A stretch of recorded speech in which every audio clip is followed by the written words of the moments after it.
কবিতাৰ শিৰোনাম ITI জীৱন সংগ্ৰাম।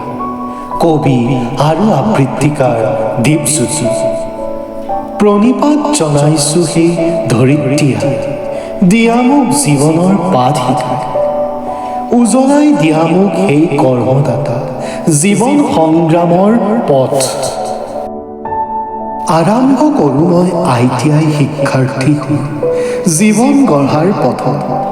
নাজানো কি বিভাগতেই বা সোমাই পাওঁ সংস্থাপনৰ সচল মাপকাঠি।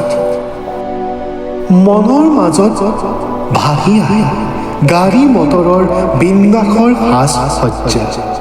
তেতিয়াই ভাহি আহে MMB বা MDA মোৰ জীৱন বাট।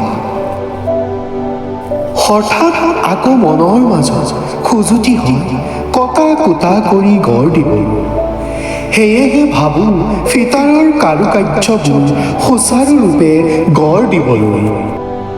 আবতৰীয়া বতৰত বৰষুণ জাকে বৰকৈ আমনি কৰে। হঠাৎ মনৰ মাজত আহে ইলেক্ট্ৰিচিয়ানৰ পোকটো, বিদ্যুতৰ জগতখনেৰে কৰ্মৰ পাতনি মেলিবলৈ। মনত উগুল থুগুল কলেজলৈ আহিবলৈ, মন নাযায় একোকে কৰিবলৈ। তথাপিও জীৱনৰ তাৰণাত পৰি শিকি যাওঁ কলেজৰ সকলো থিয়ৰী আৰু প্ৰেক্টিকেল। পিতাই বৌতিৰ আশীষ শিৰত ওলাই আহোঁ কলেজৰ দৰ্জা বজা। জীৱনৰ ৰঙীন সপোন পূৰ কৰি নিজকে প্ৰতিষ্ঠা কৰিবলৈ।